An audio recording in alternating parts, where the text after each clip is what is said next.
ഇന്നത്തെ വീഡിയോയിൽ മുൻപ് നമ്മൾ ഇട്ട വചന പഠനത്തിന്റെ കമന്റുകളിൽ വന്ന ചില ക്വസ്റ്റ്യൻസിന്റെ ആൻസർ പറയാൻ വേണ്ടിയാണ്. കാരണം ഇത് ഒരു ബൈബിൾ സ്റ്റഡി ഗ്രൂപ്പാണ്.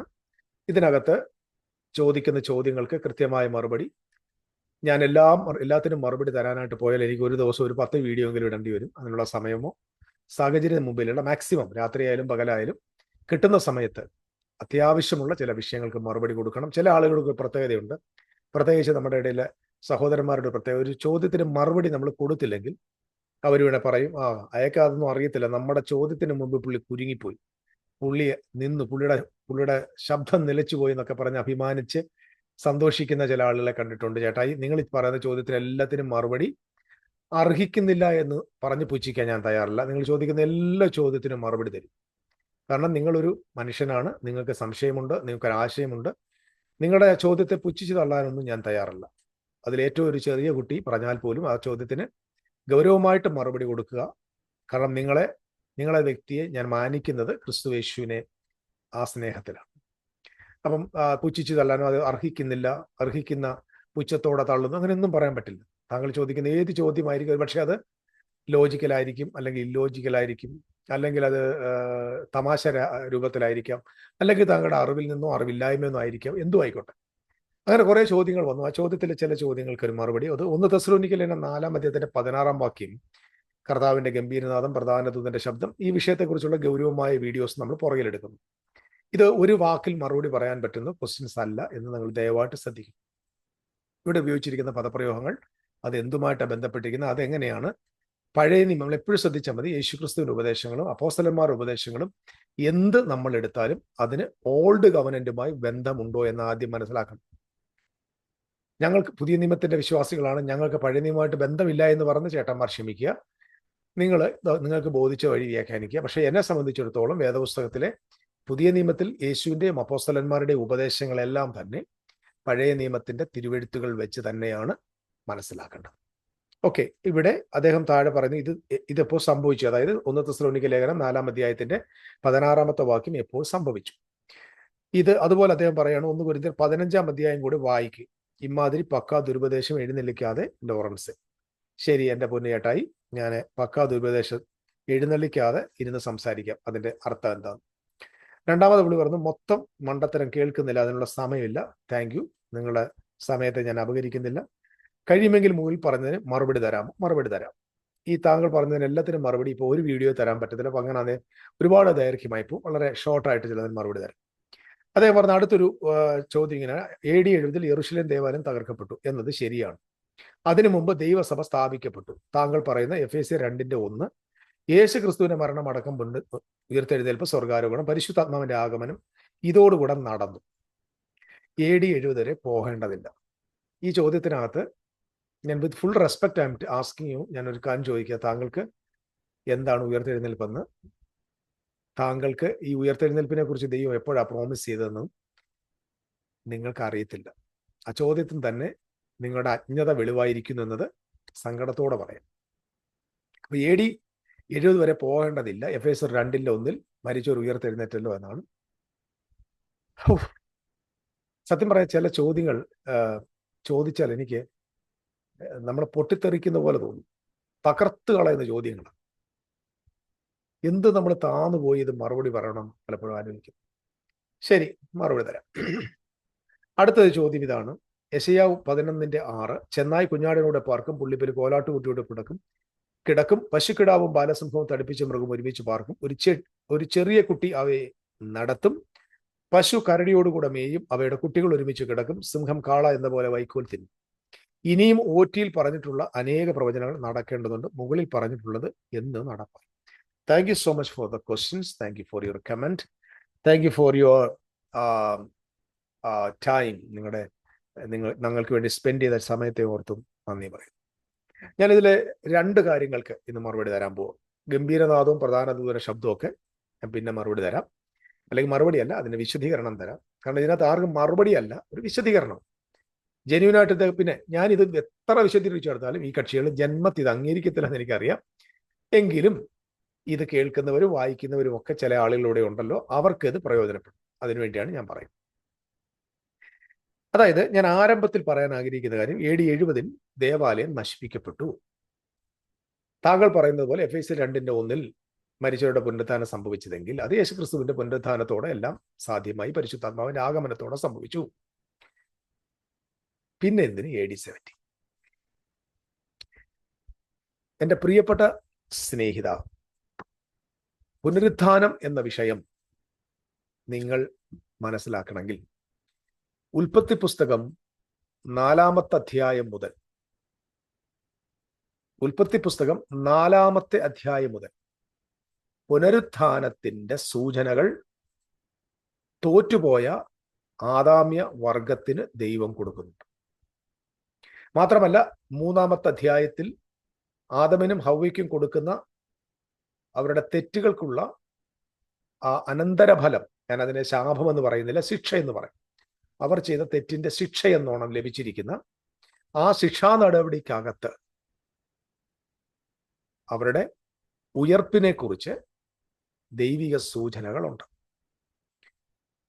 ഇത് വെറുതെ പറയല്ല, കൃത്യമായ ബോധ്യത്തോടെ പറയും. കാരണം പൊടിയായിരുന്ന മനുഷ്യൻ പൊടിയിലേക്ക് തിരികെ ചേരും എന്ന് പറയുന്ന പദങ്ങളിൽ ആദമിനെ സംബന്ധിച്ചതായ തോൽവിയിൽ മരണപ്പെട്ടു പോയ, അല്ലെങ്കിൽ ആദാം എന്ന് പറയുന്ന ദൈവവുമായി ബന്ധം നഷ്ടപ്പെട്ടു പോയ ആ മനുഷ്യകുലത്തെ രക്ഷിപ്പാൻ ഉള്ള ദൈവിക പദ്ധതിയിൽ ഉയർത്തെഴുന്നേൽപ്പ് എന്നത് ഒരു പ്രോമിസായി ഏദനിൽ വെച്ച് തന്നെ ഡിക്ലെയർ ചെയ്തിരുന്നു. ദൈവം അനുവദിക്കുന്ന പക്ഷം, ഡീറ്റെയിൽഡ് ആയിട്ട് ഞാനിതൊരു വീഡിയോയിലൊക്കെ ചെയ്ത് കഴിഞ്ഞാൽ ഒരുപാട് വീഡിയോസ് ചെയ്യേണ്ടി വരും. പ്രത്യേകിച്ച് മരണം എന്ന് പറയുന്നത് തന്നെ ഇവിടെ തെറ്റിദ്ധരിക്കപ്പെട്ടിരിക്കും. മരണം എന്ന് പറഞ്ഞാൽ തന്നെ നമ്മളെ സംബന്ധിച്ചിടത്തോളം ശരീരത്തിന്റെ മരണം, ക്രിസ്തുയേശു മരിച്ചതും അതിനുവേണ്ടിയാണെന്ന് ധരിച്ചു വെച്ചിരിക്കുന്നവരാണ് ബഹുഭൂരിപക്ഷം ആളുകൾ. എന്നാൽ മരിച്ചവരുടെ പുനരുത്ഥാനം എന്ന് പറയുന്നത് ആർക്ക് കൊടുത്ത ഉപദേശമാണ്, അല്ലെങ്കിൽ ആരോടുള്ള വാക്തത്വമാണെന്ന് നമുക്ക് വിശുദ്ധ ബൈബിളിൽ നിന്ന് തന്നെ ഒന്ന് മനസ്സിലാക്കാൻ ശ്രമിക്കാം. അതായത്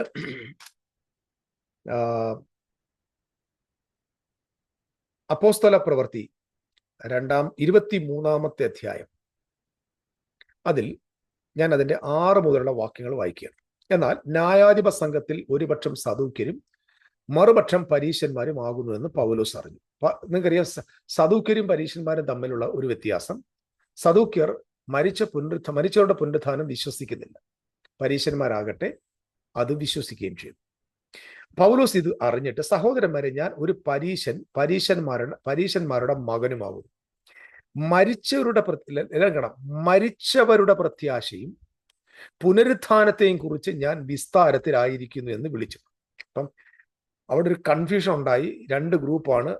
താൻ ഉടനെ അതെന്ത് ചെയ്തു, ബുദ്ധിപരമായിട്ടൊരു കാര്യം തീരുമാനിച്ചു, താൻ ഒരു പരീശനാണെന്ന് പറഞ്ഞ് പരീശന്മാര് സദൂക്യരും തമ്മിൽ ഉണ്ടായിരിക്കുന്ന ഒരു ഹോട്ട് എന്ത് പറയുന്നത്, അവിടെ ഉണ്ടായിരിക്കുന്നൊരു ചൂടേറിയ ചർച്ചയോ വാക്കുവാദമോ ഒന്ന് തിരിച്ചുവിടാൻ വേണ്ടി താന് ഒരു ശ്രമം നടത്തുക. മരിച്ചവരുടെ പ്രത്യാശയും പുനരുത്ഥാനത്തെയും കുറിച്ച് ഞാൻ, ഇതേതായി മരിച്ചവരെ കുറിച്ചാണ് പറയുന്നത്? ആരെക്കുറിച്ചായി പറയും? അപ്പൊ മരിച്ചവരുടെ പ്രത്യാശയും, മരിച്ചവരുടെ പ്രത്യാശ, ജീവിച്ചിരിക്കുന്നവരുടെ അല്ല. പുനരുത്ഥാനത്തെയും കുറിച്ച് വിസ്താരത്തിലായിരിക്കുന്നു എന്ന് വിളിച്ചു പറഞ്ഞു. അവൻ ഇത് പറഞ്ഞപ്പോൾ പരീശന്മാരും സദൂക്യരും തമ്മിൽ ഇടഞ്ഞു. സംഘം ചിത്രിച്ചു. പുനരുത്ഥാനമില്ല, ദൂതനും ആത്മാവുമില്ല എന്ന് സദൂക്യർ പറയുന്നു, പരീശന്മാർ 2 ഉണ്ടെന്ന് പ്രമാണിക്കുന്നു. ഇങ്ങനെ വലിയൊരു നിലവിളി ഉണ്ടായി. അപ്പൊ പൗലോസ് അപ്പോസ്തലൻ എന്തിനു വേണ്ടിയാണ് ഇവിടെ വിസ്താരത്തിലായത്? മരിച്ചവരുടെ പുനരുത്ഥാനത്തെക്കുറിച്ചും പ്രത്യാശയെക്കുറിച്ചും ഉള്ള വിഷയത്തിൽ അപ്പോസ്തലൻ ആരായിരിക്കുന്നു? വിസ്താരത്തിൽ എന്ന് പറഞ്ഞാൽ അവിടുത്തെ നിയമസഭയുടെ മുമ്പിൽ, കോടതിയുടെ മുമ്പിൽ തന്നെ വിളിച്ചു വരുത്തിയിരിക്കുന്നു. Just because of the resurrection and the hope of the dead one. എന്നിട്ട് ഇത് ആരുടെ പ്രത്യാശയാണ്? ശ്രദ്ധിച്ചു കേൾക്കണം കേട്ടോ. ബൈബിൾ വായിക്കുമ്പോൾ പത്രം വായിക്കുന്ന പോലെ വായിക്കരുത്. ഇത് ആരുടെ പ്രത്യാശയാണ്? മരിച്ചവരുടെ പ്രത്യാശ, പുനരുത്ഥാനം. എവിടെ സംസാരിക്കുന്നത്? പരീശന്മാരുടെ സദൂക്യരുടെ ഇടയിൽ, സഭാഹോളിലല്ല. കാരണം മരിച്ചവർ ഉയർക്കും എന്ന് പ്രത്യാശ ആർക്കുണ്ട്? പരീശന്മാർക്കുണ്ട്. അത് യഹൂദന്മാർക്കുള്ള പ്രത്യാശയാണ്, പുനരുത്ഥാനത്തെക്കുറിച്ചുള്ള പ്രത്യാശ. ഇനി അപ്പോസ്തല പ്രവൃത്തി 24 അധ്യായത്തിന്റെ 14 വാക്യം. മതഭേദം എന്ന് ഇവർ പറയുന്ന മാർഗപ്രകാരം ഞാൻ പിതാക്കന്മാരുടെ ദൈവത്തെ ആരാധിക്കുകയും ന്യായപ്രമാണത്തിലും പ്രവാചക പുസ്തകങ്ങളിൽ എഴുതിയിരിക്കുന്നതൊക്കെയും വിശ്വസിക്കുകയും ചെയ്യുന്നു. പൗലോസ് പറയുകയാണ്, ഞാൻ ന്യായപ്രമാണം ഒന്നും കളഞ്ഞിട്ടില്ല. ഞാൻ ഈ മതഭേദം എന്ന് പറഞ്ഞാൽ ഇപ്പൊ ഇദ്ദേഹം പിന്തുടരുന്ന ക്രിസ്തുവിന്റെ മാർഗമാണ്. മതഭേദം എന്ന് ഇവർ പറയുന്ന മാർഗപ്രകാരം, അതായത് ഞാൻ ക്രിസ്ത്യാനി ആയിരിക്കുന്ന ആ അവസ്ഥയിൽ തന്നെ മാർഗപ്രകാരം ഞാൻ പിതാക്കന്മാരുടെ ദൈവത്തെ ആരാധിക്കുകയും ന്യായപ്രമാണത്തിലും പ്രവാചക പുസ്തകം എഴുതിയിരിക്കുന്നതൊക്കെയും വിശ്വസിക്കുകയും ചെയ്യുന്നു. അടുത്തത്, നീതിമാന്മാരുടെയും നീതികെട്ടവരുടെയും പുനരുത്ഥാനം ഉണ്ടാകും എന്ന് ഇവർ കാത്തിരിക്കുന്നത് പോലെ ഞാനും ദൈവത്തിങ്കൽ ആശ വച്ചിരിക്കുന്നു.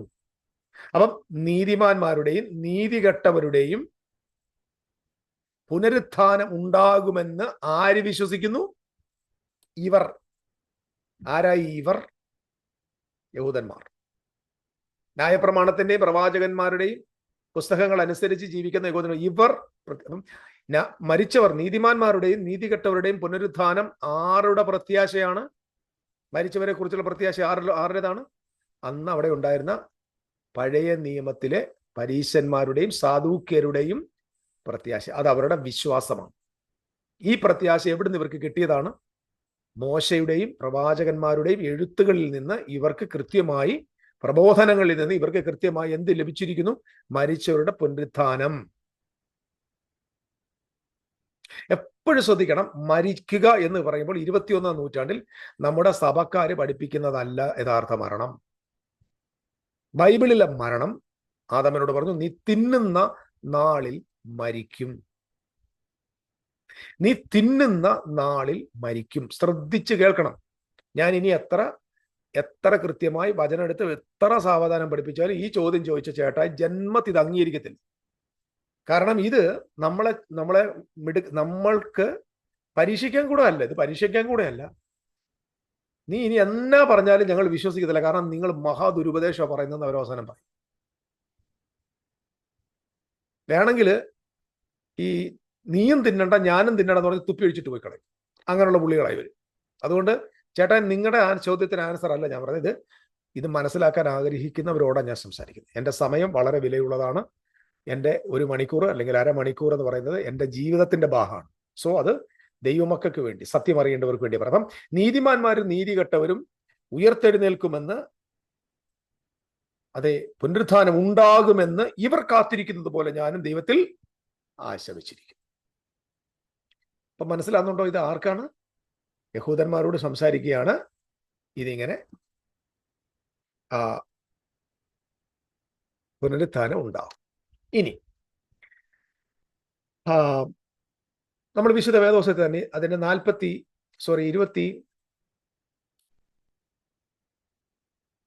26-ാം അധ്യായം, അപ്പോസ്തല പ്രവൃത്തി 26-ാമത്തെ അധ്യായം, അതിന്റെ 6-ാം വാക്യം വളരെ ശ്രദ്ധിച്ച് കേൾക്കണം.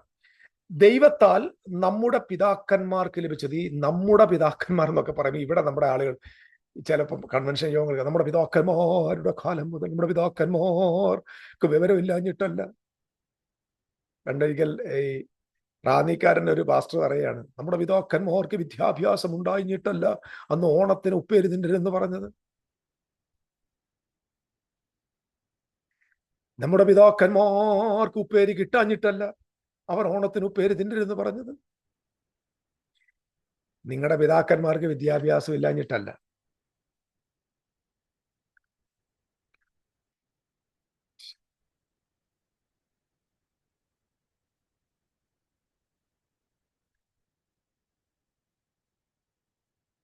നിങ്ങളുടെ പിതാക്കന്മാർക്ക് വിദ്യാഭ്യാസം ഇല്ലാഞ്ഞിട്ടല്ല, മതം തലയ്ക്ക് പിടിച്ചിട്ട്. അത്ര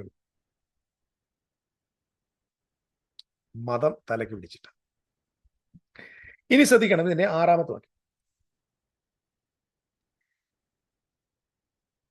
അതായത് ദൈവത്താൽ നമ്മുടെ പിതാക്കന്മാർക്ക് ലഭിച്ചതും. ഏതായി പിതാക്കന്മാര്? ഏതായി പിതാക്കന്മാർ? Old covenant fathers.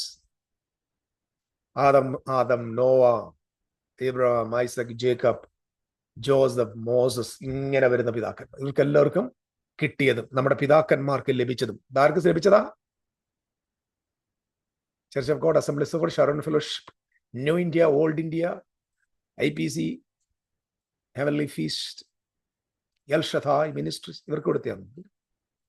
നിങ്ങൾക്കാർക്കും ഒന്നും കിട്ടിയിട്ടില്ല.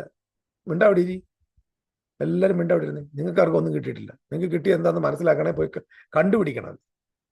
നമ്മുടെ പിതാക്കന്മാർക്ക് ലഭിച്ചത് നമ്മുടെ 12 ഗോത്രങ്ങളും. ഏതായി 12 ഗോത്രങ്ങൾ? എവിടെ പാർക്കുന്നയാ? തിരുവല്ല, കുമ്പനാട്, കോട്ടയം പ്രാന്തപ്രദേശങ്ങളിൽ ചിതറി പാർക്കുന്ന 12 ഗോത്രമാണോ? ആണോ? അതോ മുളക്കഴയുടെ കുന്നിന്റെ മുകളിലും പുനലൂരിലെ മുസാവരി കുന്നിന്റെ മുകളിലും താമസിക്കുന്ന ഗോത്രമാണോ? അല്ല, അത് 12 ഗോത്രത്തിൽ പെട്ടതല്ല. 12 ഗോത്രങ്ങൾ, നമ്മുടെ 12 ഗോത്രങ്ങളും രാപ്പകൽ ശ്രദ്ധയോടെ ആരാധിച്ചുകൊണ്ട്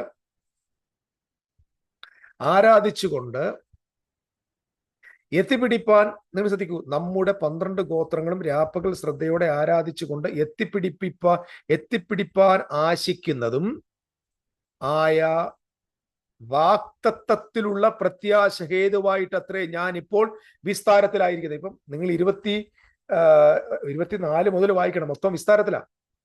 എന്തിനാ വിസ്താരത്തിൽ? പുനരുത്ഥാനത്തെ കുറിച്ചുള്ള, മരിച്ചവരുടെ പ്രത്യാശയും പുനരുത്ഥാനത്തെ കുറിച്ച് വിസ്താരത്തിലായിരിക്കുന്നു. അതിന്റെ കണ്ടിന്യൂഷൻ 26 വരുമ്പോൾ താൻ പറയുകയാണ്, നമ്മുടെ പിതാക്കന്മാർക്ക് ലഭിച്ചതും നമ്മുടെ 12 ഗോത്രങ്ങൾ രാപ്പകൽ ശ്രദ്ധയോടെ ആരാധിച്ചുകൊണ്ട് എത്തിപ്പിടിപ്പാൻ ആശിക്കുന്നതുമായ വാക്തത്വത്തിലുള്ള പ്രത്യാശ ഹേതുവായിട്ടത്രേ ഞാൻ ഇപ്പോൾ വിസ്താരത്തിലായിരിക്കുന്നത്.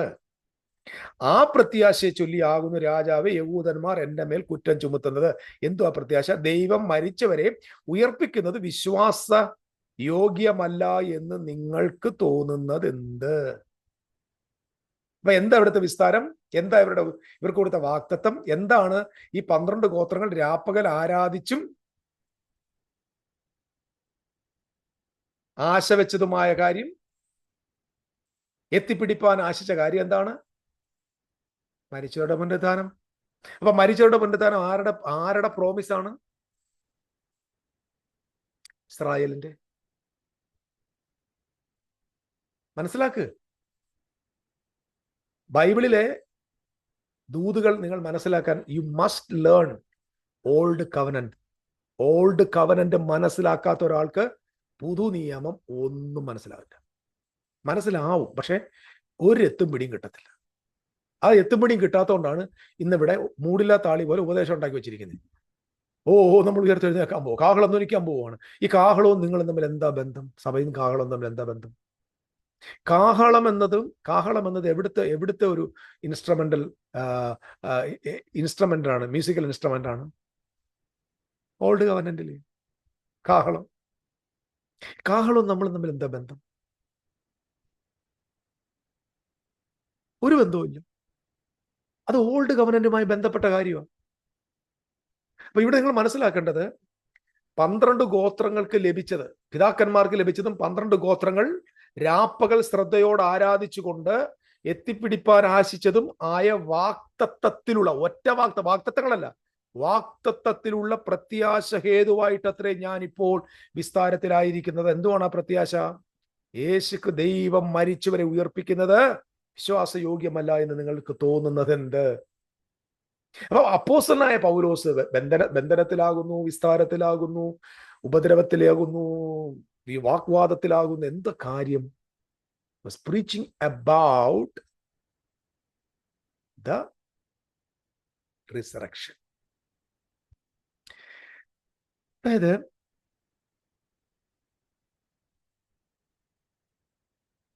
പുനരുത്ഥാനത്തിനായിട്ട്, ആ പ്രത്യാശയ്ക്കായിട്ട് കാത്തിരിക്കുന്ന ഒരു ജനത, ദ ഓൾഡ് കവനന്റ് പീപ്പിൾ. എന്താണ് ഇങ്ങനെ അവർക്ക് പ്രത്യാശ? എന്തിനാ അവൻ പ്രത്യാശിച്ചത്? എന്താണ് അതിന്റെ കാരണം? ഓൾഡ് കവനന്റിന്റെ തുടക്കത്തിൽ തന്നെ നമുക്കറിയാം, ആദം ഹവ്വയും നന്മ തിന്മയുടെ വൃക്ഷത്തിന്റെ ഫലം ഭക്ഷിക്കുകയും ദൈവം പറഞ്ഞ വാക്കനുസരിച്ച് അവർ മരിക്കുകയും ചെയ്തു.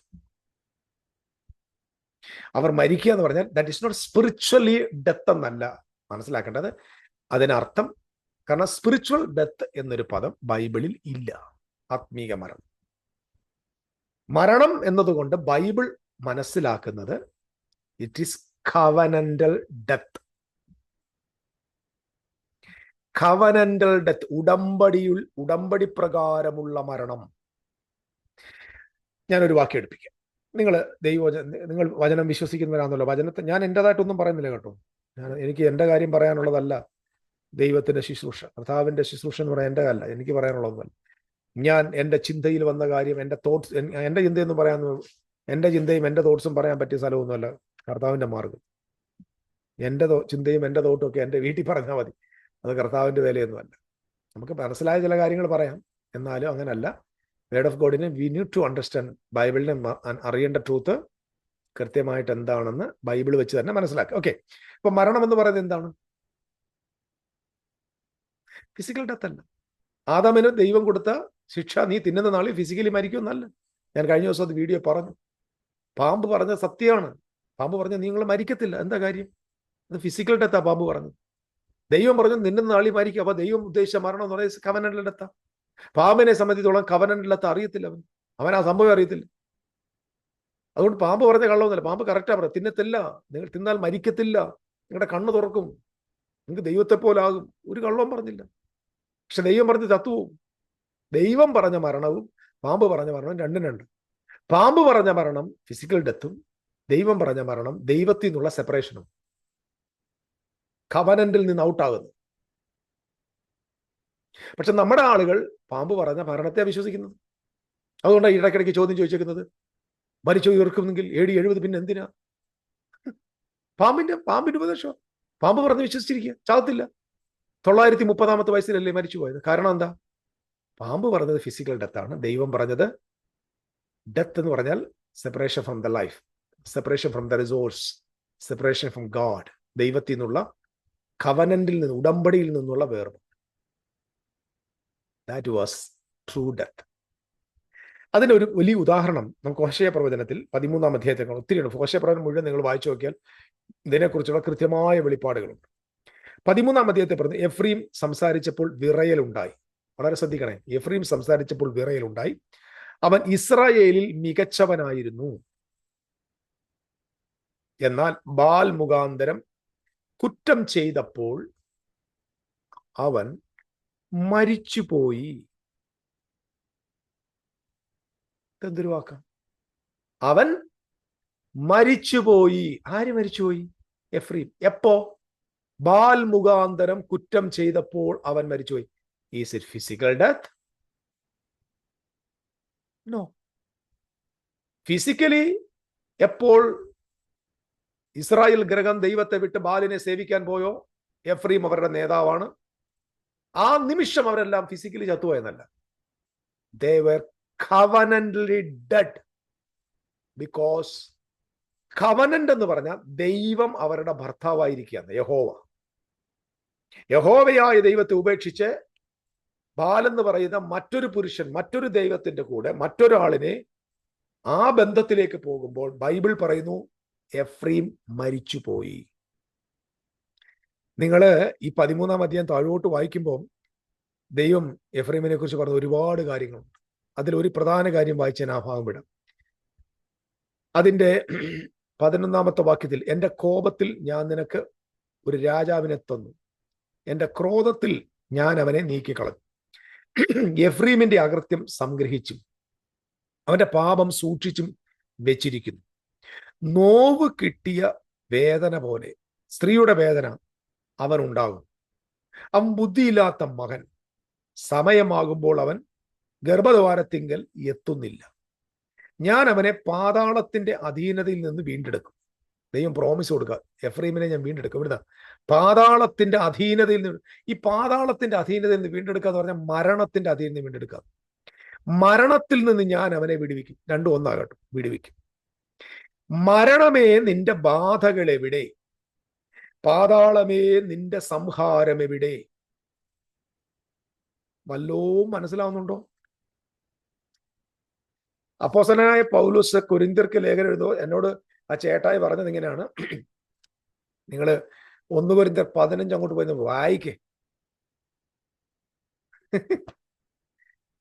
വായിക്കാം. ചേട്ടൻ പറഞ്ഞ പോലെ വായിക്കുകയാണേ. ചേട്ടായി വായിക്കുക. ചേട്ടൻ പറഞ്ഞ പോലെ വായിക്കണം കേട്ടോ. ചേട്ടന്മാർ പറഞ്ഞെല്ലാം കേൾക്കണം. വലിയേട്ടന്മാരാ. ചേട്ടൻ വായിക്കുക. 1 കൊരിന്ത്യരെ വായിക്കുകയാണേ. നോക്കി, അവിടെ ഈ മരിച്ചവരുടെ പുനരുത്ഥാനത്തെ കുറിച്ച് പലതും പറഞ്ഞിട്ടുണ്ട്. പലതും പറഞ്ഞിട്ട് അവസാനം വന്നിട്ട് പറയുന്നുണ്ട്. എല്ലാത്തിനും വിശദീകരണം പറയാൻ എൻ്റെ പ്രിയപ്പെട്ടവരെ ഒരു മണിക്കൂർ 10-25 CD ഇറക്കാം, അല്ലെങ്കിൽ മണിക്കൂർ പഠിപ്പിക്കേണ്ടി വരും. അതുകൊണ്ട് എല്ലാം അറിയത്തില്ലെന്നൊന്നും പറയരുത്. ഇതെല്ലാം കൂടെ സംസാരിക്കാൻ സമയമില്ലാത്തതുകൊണ്ട്. ഇവിടെ സഹോദരന്മാരെ, മാംസരക്തങ്ങൾ ദൈവരാജ്യം അവകാശമാക്കാൻ കഴിയുകയില്ല. ദ്രവത്വം അദ്രവത്വത്തെ അവകാശമാക്കിയില്ല എന്ന് ഞാൻ പറയുന്നു. എന്നാൽ ഞാനൊരു മർമ്മം നിങ്ങളോട് പറയാം. നാം എല്ലാവരും നിദ്ര കൊള്ളുകയില്ല. എന്നാൽ അന്ത്യകാഹളനാദത്തിങ്കിൽ പെട്ടെന്ന് കണ്ണുമയ്ക്കുന്നതിന് നാം എല്ലാവരും രൂപാന്തരപ്പെടും. കാഹളം ധ്വനിക്കും. മരിച്ചവർ അക്ഷയരായി ഉയർക്കുകയും നാം രൂപാന്തരപ്പെടുകയും ചെയ്യും. മരിച്ചവർ അക്ഷയരായിട്ട് ഉയർക്കും, നാം രൂപാന്തരപ്പെടുകയും. ഈ ദ്രവത്വമുള്ളത് അദ്രവത്വത്തെയും ഈ മർത്യമായത് അമർത്യത്തെയും ധരിക്കണം. ഈ ദ്രവത്വമുള്ളത് അദ്രവത്വത്തെയും ഈ മർത്യമായത് അമർത്യത്തെയും ധരിക്കുമ്പോൾ, ശ്രദ്ധിക്കൂ, ഈ ദ്രവത്വമുള്ളത് അദ്രവത്വത്തെയും ഈ മർത്യമായത് അമർത്യത്തെയും ധരിക്കുമ്പോൾ മരണം നീങ്ങി ജയം വന്നിരിക്കുന്നു എന്ന വചനം നിവർത്തിയാകും. ഈ മരണം നീങ്ങി ജയം വന്നിരിക്കുന്നത് വാക്യം എവിടെ നിന്ന് അറിയാമോ? Is from Isaiah chapter 25. അയച്ചിട്ടുണ്ടോ? ഐസയ ചാപ്റ്റർ 25 അതിന്റെ 7-ാം വാക്യം. സകല വംശങ്ങൾക്കുമുള്ള മൂടുപടവും സകല ജാതികളുടെ മേൽ കിടക്കുന്ന മറവും അവൻ ഈ പർവ്വതത്തിൽ വെച്ച് നശിപ്പിച്ചു കളയും. എന്താ ഈ മൂടുപടവും മറവും? മോശയുടെ ന്യായപ്രമാണം വായിക്കുമ്പോഴൊക്കെയും ആ മൂടുപടം അവരുടെ ഹൃദയത്തിന്മീതെ കിടക്കുന്നു. നീങ്ങിപ്പോകുന്നതിന്റെ അന്ത്യം ഇസ്രായേൽ മക്കൾ കാണാതെ വണ്ണം മോശ തന്റെ മുഖത്ത് മൂടുപടം ഇട്ടതുപോലെയല്ല. ന്യായപ്രമാണം വായിക്കുമ്പോൾ ഈ മൂടുപടം അവരുടെ ഹൃദയത്തിൽ കിടക്കുന്നു. എന്താ ഈ മൂടുപടം? The law. Isaiah chapter 25 verse 7 എന്ന് പറഞ്ഞ സകല വംശങ്ങൾക്കുമുള്ള മൂടുപടവും സകല ജാതികളുടെ കിടക്കുന്ന മറവും ഈ പർവ്വതത്തിൽ നശിപ്പിക്കാൻ. I'm going to obsolete the laws, the old covenant laws. I'm going to destroy it in this mountain. നശിപ്പിച്ചുകളെ. അവൻ മരണത്തെ സദാകാലത്തേക്കും നീക്കിക്കളയും. ഇവിടാണ് മരണത്തെ സദാകാലത്തേക്കും. എപ്പോഴാ മരണം സദാകാലത്തേക്ക് നീങ്ങിപ്പോന്നേ? മൂടുപടവും മറവും പർവ്വതത്തിൽ വെച്ച് നശിപ്പിക്കുമ്പോൾ. അങ്ങനെയല്ല എഴുതിയേക്കുന്നത്. ഞാൻ വ്യാഖ്യാനിക്കുന്നില്ല കേട്ടോ. അയ്യോ, ഇവരെ കൂടെ എന്നെ കൊല്ലും. എന്തോ ഒരു വ്യാഖ്യാനം എന്നൊക്കെ പറയാം. വന്ന് കേക്ക്. മറവും മൂടുപടവും ഈ പർവ്വതത്തിൽ വെച്ച് നശിക്കും. അവൻ മരണത്തെ സദാകാലത്തേക്കും നീക്കിക്കളയും. അങ്ങനെയല്ല എഴുതിയേക്കുന്നേ. അപ്പൊ മരണത്തെ സദാകാലത്തേക്ക് എവിടെ വെച്ചാ നീക്കിക്കളയുന്നത്? ന്യായപ്രമാണത്തെ നീങ്ങിപ്പോകും. അപ്പൊ എന്തുകൊണ്ടാണ് ഇത് ന്യായപ്രമാണവും മരണവും തമ്മിൽ കണക്ട് ചെയ്തേക്കുന്നത്? കല്ലിൽ അക്ഷരമായി കൊത്തിയ മരണ ശുശ്രൂഷ. അപ്പൊ ന്യായപ്രമാണത്തിന്റെ അർത്ഥം എന്താണ്? അതിന്റെ റിയാലിറ്റി എന്താണ്? പാപത്തിന്റെയും മരണത്തിന്റെയും പ്രമാണമാണ്. അപ്പൊ മരണം നീങ്ങുക എന്ന് പറഞ്ഞാൽ എന്ത് നീങ്ങുക എന്നാ? ന്യായപ്രമാണം നീങ്ങുമ്പോ മരണത്തെ സദാകാലത്തേക്കും ഈ മരണത്തെ സദാകാലത്തേക്കും നീക്കിക്കളയുമെന്ന് യെശയ്യാവ് 25-ാം അധ്യായത്തിന്റെ 8-ാമത്തെ വാക്യത്തിൽ പറഞ്ഞിരിക്കുന്ന ആ വാക്യമാണ് അപ്പോസ്തലനായ പൗലോസ് 1 കൊരിന്ത്യ ലേഖനം 15-ാമത്തെ അധ്യായത്തിന്റെ ഈ 54-ാമത്തെ വാക്യത്തിൽ എഴുതിയിരിക്കുന്നത്. മരണം നീങ്ങി ജയം വന്നിരിക്കുന്നു എന്ന് എഴുതിയിരിക്കുന്ന വചനം നിവൃത്തിയാകും. ഇത് എപ്പോഴാണ് നിവൃത്തിയാകേണ്ടത്? എപ്പം നിവൃത്തിയാകുമെന്ന? ഞാൻ സകല ജാതികളുടെ മീതെയുള്ള സകല വംശങ്ങളുടെ മീതെയുള്ള മൂടുപടവും മറവും ഈ പർവ്വതത്തിൽ വെച്ച് നശിപ്പിച്ചു കളയും. എപ്പോ? ഏത് പർവ്വതം അത്? I believe that it is Jerusalem. I'm going to destroy it. I'm going to destroy the veil, the old covenant, the old covenant system, old covenant priesthood. കല്ലിൽ അക്ഷരമായി കൊത്തിയ മരണ ശുശ്രൂഷ, പാപത്തിന്റെയും മരണത്തിന്റെയും പ്രമാണം, മനുഷ്യന്റെ ഹൃദയത്തെ മൂടിയിരിക്കുന്ന ആ മൂടുപടം ഈ പർവ്വതത്തിൽ ഞാൻ നശിപ്പിക്കും. അപ്പോൾ അവൻ മരണത്തെ സദാകാലത്തേക്ക് നീക്കളെ. ഈ വചനം ഇവിടെ എഴുതിയിരിക്കുന്നു. ദ്രവത്വമുള്ളത് അദ്രവത്വത്തെയും മർത്യമായത് അമർത്യത്തെയും ധരിക്കുമ്പോൾ. അതിന്റെ അർത്ഥം എന്തോ നിങ്ങൾ വെല്ലം പിടി കിട്ടുന്നുണ്ടോ? ദ്രവത്വം എന്ന് പറഞ്ഞാൽ എന്താ സംഭവം? Old covenant. അദ്രവത്വം എന്ന് പറഞ്ഞാൽ എന്താ? New covenant. ദ്രവിച്ചു പോകുന്നത് പഴയ നിയമവും ദ്രവിക്കാത്തത് പുതിയ നിയമവും. ദ്രവത്വമുള്ളത് അതായത് corruptibility to incorruptibility. Corruptibility is old covenant. ഞാനിതിന്റെ ഒത്തിരി ആഴത്തിലേക്ക് പോകുന്നില്ല. കറപ്റ്റബിലിറ്റി എന്ന് പറഞ്ഞാൽ ഓൾഡ് ടെസ്റ്റ്മെന്റ്. ദ്രവത്വമുള്ളത്, മർത്യമായത്, ദ്രവത്വമുള്ളത്.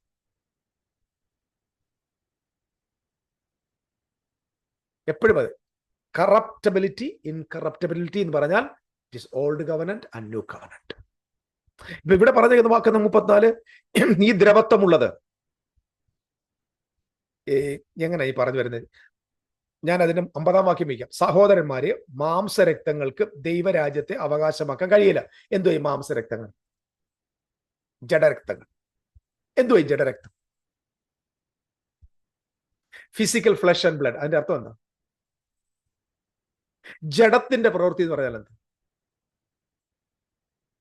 നിങ്ങളെ വിശ്വാസികളെ പാസ്റ്റർമാര് ഇടുന്ന ചെങ്ങലകളിൽ ഒന്ന് ജഡത്തിന്റെ പ്രവൃത്തി. ജഡത്തിന്റെ പ്രവൃത്തി. എന്തോ ജഡത്തിന്റെ പ്രവൃത്തി? എന്തോ ഈ ജഡം? What is the meaning of flush?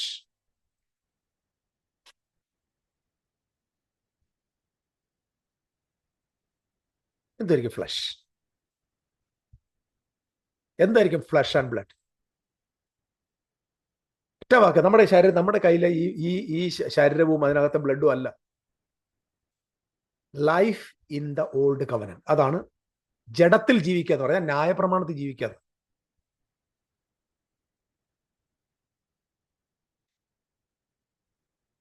നിങ്ങൾക്ക് വല്ലതും പിടിയിടുന്നത്? ജഡത്തിൽ ജീവിക്കുക എന്ന് പറഞ്ഞാൽ ന്യായപ്രമാണത്തിൽ ജീവിക്കുന്ന ജീവിതത്തിന്റെ പേരാ ജഡത്തിൽ. അതാ സ്വയപ്രവൃത്തിയിൽ ആശ്രയിക്കുക, സ്വയബലത്തിൽ ആശ്രയിക്കുക, സ്വന്തം ബലത്തിൽ ജീവിക്കുക. Life under the old covenant is life in the flush. അതുകൊണ്ടാണ് റോമാലേഖനം 8-ാം അധ്യായത്തിൽ പറഞ്ഞിരിക്കുന്നത്, ജഡത്തിന്റെ ചിന്തയോ മരണം.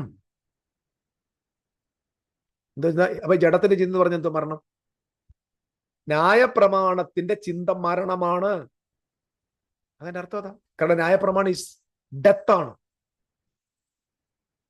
അപ്പം ജഡരക്തങ്ങൾക്ക് ദൈവരാജ്യം അവകാശമാക്കാൻ പറ്റില്ല എന്ന് പറഞ്ഞ ഒട്ടനെ പറയുന്ന വാക്കെന്താണ്?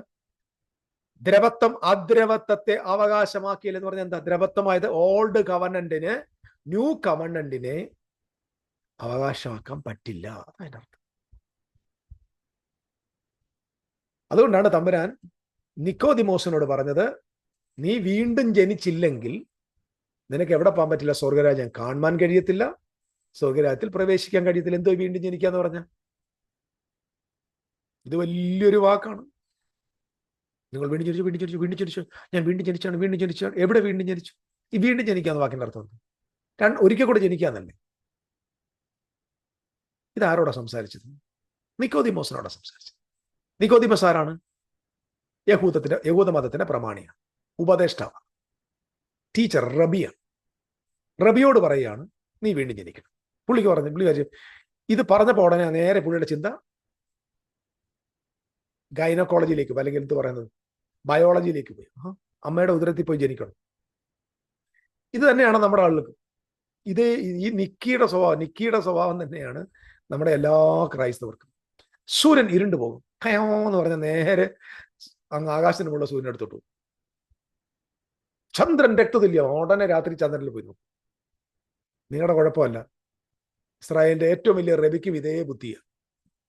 ജനിച്ചു എന്ന് പറഞ്ഞപ്പോൾ ഇവർക്ക് ആകെ അറിയാവുന്ന ജന്മം അമ്മയുടെ ഉദരത്തിൽ ജനിക്കുക. മരിച്ചു എന്ന് പറഞ്ഞാലും നമ്മുടെ ആളുകൾക്ക് തന്നെ ചിന്ത, മരിച്ചു എന്ന് പറഞ്ഞാൽ കല്ലറയ്ക്കകത്തായി. ഉയർപ്പ് എന്ന് പറഞ്ഞാൽ നമ്മുടെ ആളുകൾ എന്തേ വിചാരിക്കുന്നത്? ഉടനെ കല്ലറ എന്ന് വിളി. ഈ കല്ലറയിൽ നിന്ന് പുറത്ത് വരുന്നതിനെയാണ് നമ്മൾ ഉയർപ്പെന്ന് വിചാരിക്കുന്നത്. നിക്കോദിമോസിന്റെ സ്പിരിറ്റാ. നിക്കോദിമോസിനോട് നീ വീണ്ടും ജനിക്കണമെന്ന് പറഞ്ഞ ഉടനെ അവന്റെ ചിന്ത, ജനിക്കണോ? അത് ഞങ്ങളുടെ അമ്മയുടെ വയറ്റിൽ പോയി ഇനിയും ജനിക്കാൻ പറ്റുമെന്ന് ചോദിച്ചു. അവൻ ന്യായപ്രമാണത്തിൽ എന്തുകൊണ്ട് ഇവനോട് വീണ്ടും ജനിക്കാൻ? ഇവൻ ഓൾറെഡി ന്യായപ്രമാണത്തിൽ ജനിച്ചവനാണ്. എങ്ങനെ ജനിച്ചു? അബ്രഹാമിന്റെ ജഡപ്രകാരമുള്ള സന്തതിയിൽ പിറന്നു വീഴുന്ന എല്ലാവനും. 8ാമത്തെ നാളിൽ പരിച്ഛേദനയേറ്റ മുഴുവൻ യഹൂദനും they were born in the law. തമ്പുരാൻ പറഞ്ഞു, ഈ ലോയിൽ ജീവിച്ചിരിക്കുന്നവന് ഇത് ദ്രവത്വമുള്ളതാണ്. ഈ ദ്രവത്വമുള്ളതിന് അദ്രവത്വത്തെ കൈവശപ്പെടുത്താൻ പറ്റില്ല. അതുകൊണ്ട് ഈ ദ്രവത്വത്തിൽ ജനിച്ച, ന്യായപ്രമാണത്തിൽ ജനിച്ച യഹൂദനായ നിക്കോദിമോസിനോട് കർത്താവ് പറയുകയാണ്, നീ വീണ്ടും ജനിക്കണം. എവിടെ ജനിക്കണം? നീ ന്യൂ കവനന്റിൽ പിറക്കണം. അതെങ്ങനെയാ കവനന്റിൽ പിറക്കുന്നത്? എടാ, നീ ഇതുവരെ പുരുഷന്റെ ഇഷ്ടത്താലും ജഡത്തിന്റെ ഇഷ്ടത്താലും അല്ലേ ജനിച്ചത്. ഈ പുരുഷന്റെ ഇഷ്ടത്താലും ജഡത്തിന്റെ ഇഷ്ടത്താലും രക്തത്താലും ജനിച്ച നീ ഓൾഡ് കവനന്റിലാണ്. അതാണ് ജഡരക്തങ്ങൾ, ജഡരക്തത്താൽ പിറന്നത്. ജഡരക്തത്താൽ പിറന്നു പറഞ്ഞ ഓൾഡ് ടെസ്റ്റമെന്റ് ജനിച്ചത്. അതുകൊണ്ടാണ് യോഹന്നാന്റെ സുവിശേഷം 1-ാം അധ്യായത്തിൽ അപ്പോസ്തലൻ പറയുകയാണ്, അവനെ കൈക്കൊണ്ട് നാമത്തിൽ വിശ്വസിക്കുന്ന ഏവർക്ക് ദൈവമക്കളാവാൻ അധികാരം കൊടുത്തു. ഇത് എന്തിന്റെ പ്രത്യേകതയാ? പണ്ട് ദൈവമക്കൾ ആരായിരുന്നു? ഞങ്ങൾ അബ്രഹാമിന്റെ മക്കളാണ്. യോഹന്നാന്റെ സുവിശേഷം 8-ാം അധ്യായത്തിൽ നമ്മൾ വായിക്കുന്നുണ്ട് 40 മുതൽ. ഞങ്ങൾ അബ്രഹാം ഞങ്ങളുടെ പിതാവായിട്ടുണ്ട്.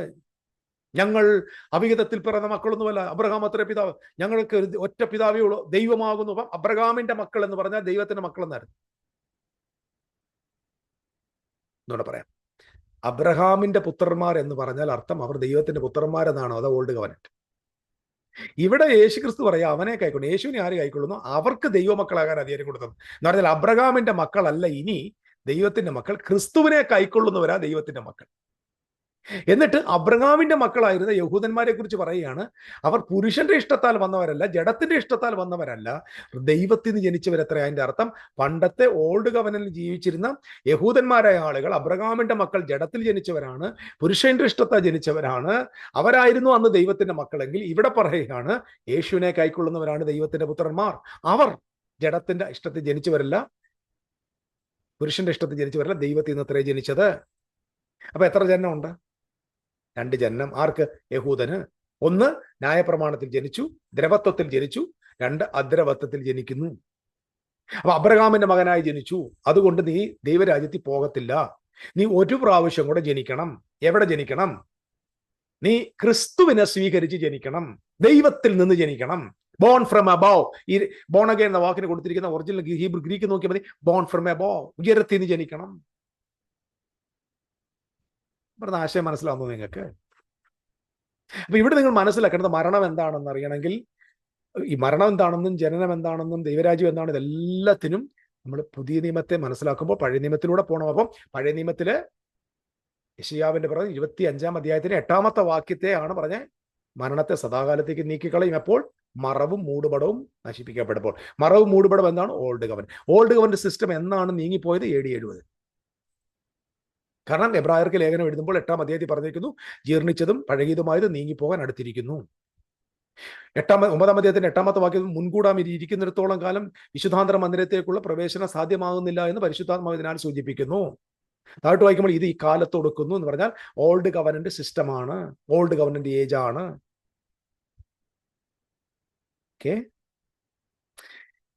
ഓക്കെ, ഇനി ശ്രദ്ധിച്ചേക്കാം. അവൻ മരണത്തെ സദാകാലത്തേക്ക് നീക്കും. അടുത്ത വാക്യം ഇങ്ങനെയാണ് പറഞ്ഞത്, എന്ന തിരുവചനം നിവൃത്തിയാകും. അപ്പൊ ദ്രവത്വം അദ്രവത്വത്തെ കൈവശപ്പെടുക എന്ന് പറഞ്ഞാൽ എന്താ? ഞാൻ എങ്ങനെ മനസ്സിലാക്കി തരുന്നത് എനിക്കറിയത്തില്ല. ഇപ്പൊ ഇതൊക്കെ സഹോദരന്മാരെ, മാംസരക്തങ്ങൾക്ക് ദൈവരാജ്യത്തെ അവകാശമാക്കാൻ കഴിയില്ല.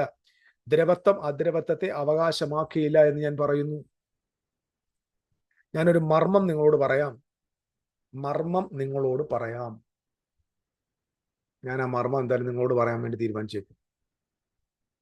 1 കൊരിന്ത്യൻ ചാപ്റ്റർ, സമയം ഒത്തിരി എടുക്കുന്നുണ്ട്, പക്ഷെ സന്തോഷത്തോടെ കേൾക്കുക. പറ്റുമെങ്കിൽ ഇല്ലെങ്കിൽ നിങ്ങൾ ബൈ, നിങ്ങൾക്ക് പോകാം, നോ പ്രോബ്ലം. എനിക്ക് ഇത് പെട്ടെന്ന് പറഞ്ഞ് തീർക്കാൻ പറ്റത്തില്ല. ഇറ്റ്സ് വെരി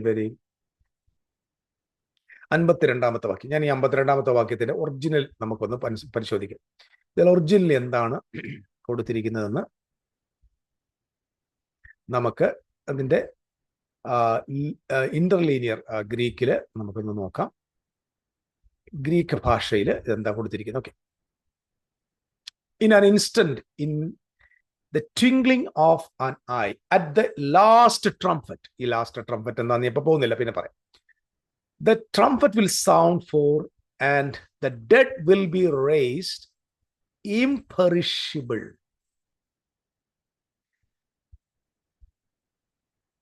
അന്ത്യകാല നാളത്തെങ്കിൽ പെട്ടെന്ന് കണ്ണുമിക്കുന്ന നമ്മളവർ രൂപാന്തരപ്പെടും, കാഹളം ധ്വനിക്കും, മരിച്ചവർ അക്ഷയരായി ഉയർക്കുകയും, and we will be changed. We will be changed. ഈ വാക്യം തന്നെയാണ് 1 തെസ്സലോനിക്ക ലേഖനം 4-ാം അധ്യായത്തിന്റെ 16. കർത്താവ് താൻ ഗംഭീരനാഥത്തോടും പ്രധാനതോന്റെ ശബ്ദത്തോടും ദൈവത്തിന്റെ കാലത്തോടും സ്വർഗത്തിൽ കാഹളം ധ്വനിക്കും, മരിച്ചവർ അക്ഷയ ഉയർക്കുകയും, പിന്നെ ജീവനോടെ ശേഷിക്കുന്ന അവനെ കർത്താവിനെ എതിരേൽപ്പാൻ മേഘങ്ങളിൽ എടുക്കപ്പെടും. Listen to me, these all verses. അതായത് 1 തെസ്സലോനിക്ക ചാപ്റ്റർ 4 വേഴ്സ് 16 1 കൊരിന്ത്യർ ചാപ്റ്റർ 15 വേഴ്സ് 49 ഓൺവേഴ്സിലും നമ്മൾ ഈ മെസ്സേജ് പാരലായിട്ട് മനസ്സിലാക്കണം. അപ്പൊ ഇവിടെ എന്താ സംഭവിച്ചത്? V will be change. ഈ ചേഞ്ച്ഡ് എന്ന വേർഡിന് കൊടുത്തിരിക്കുന്ന ഗ്രീക്ക് വാക്ക് എന്താണ്? Greek walk V will be change. Changed എന്നതിന് കൊടുത്തിരിക്കുന്ന Greek walk അലാസോ.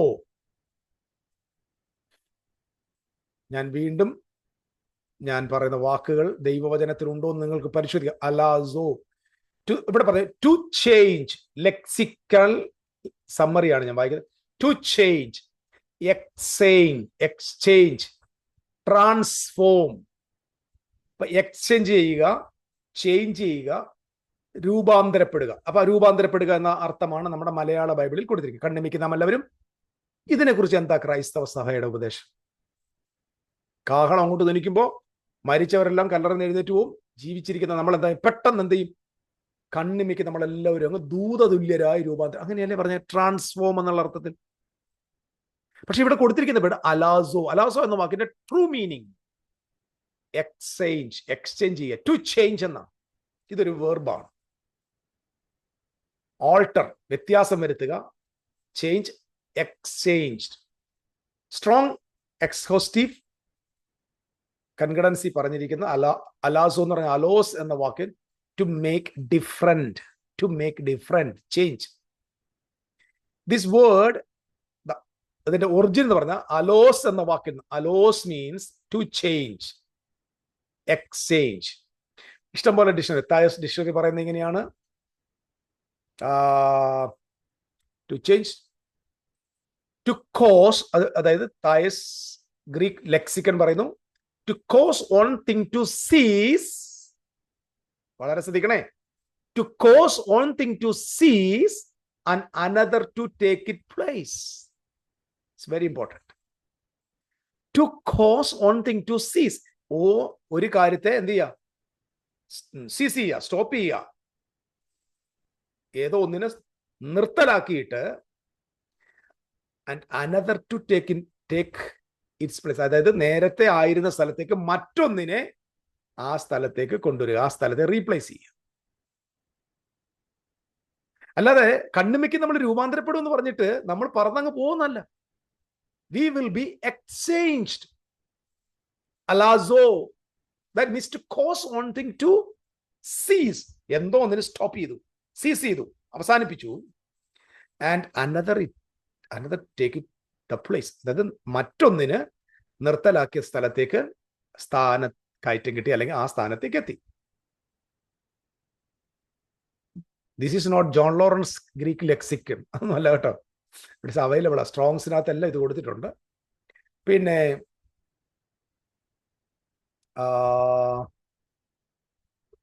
there are so many things are there.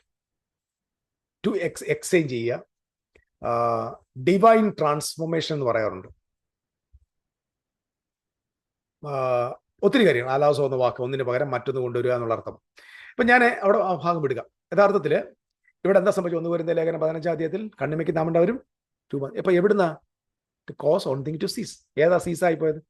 ദ്രവത്വം ഉള്ളത്. ഏതാ ദ്രവത്വം ഉള്ളത്? ന്യായപ്രമാണം സ്റ്റോപ്പായിട്ട് അതിന് പകരം എന്ത് വന്നു? ദ്രവത്വത്തിന് പകരം അദ്രവത്വം വന്നു. എറ്റേണൽ ആയിട്ടുള്ളത് വന്നു. നിത്യമായ രാജ്യം വന്നു.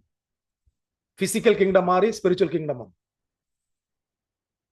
കണ്ണിമയ്ക്കുന്നതിനിടയിൽ ഒറ്റ ട്വിങ്ക്ലിംഗ് ഓഫ് ഐസിൽ എന്ത് സംഭവിച്ചു? ഓൾഡ് കവനന്റ് സിസ്റ്റത്തിൽ കറപ്റ്റബിലിറ്റിയിൽ ഇരുന്ന ആളുകൾ ഇൻകറപ്റ്റബിലിറ്റിയിലേക്ക് അലാസോ എക്സ്ചേഞ്ച്ഡ്. അല്ലാതെ പെട്ടെന്ന് ഉടുപ്പും തുണിയെല്ലാം കൂടെ താഴെ ഊരിപ്പോയി നമ്മളെല്ലാം ഫാൻഡം പോലായി പറന്നു പോയെന്നല്ല. ഇതാണ് ഇന്ന് ആളുകൾ പഠിപ്പിച്ചുകൊണ്ടിരിക്കുന്നത്. ഇതാണ് പഠിപ്പിച്ചു. This is absolutely wrong. Absolutely wrong. But this is the truth.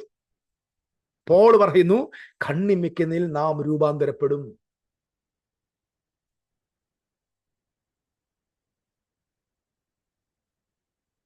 Will be exchange എന്ന് പറയുന്ന അലാ ജസോ മെഥ അലാസോ വിൽ ബി ചേഞ്ച്ഡ്. വാ, പെട്ടെന്ന് നമ്മുടെ ശരീരം ദൂതതുല്യരായി മാറും, നമ്മൾ വെട്ടിത്തിള. അങ്ങനൊന്നും അല്ല, അങ്ങനൊന്നും അവിടെ എഴുതിയിട്ടില്ല.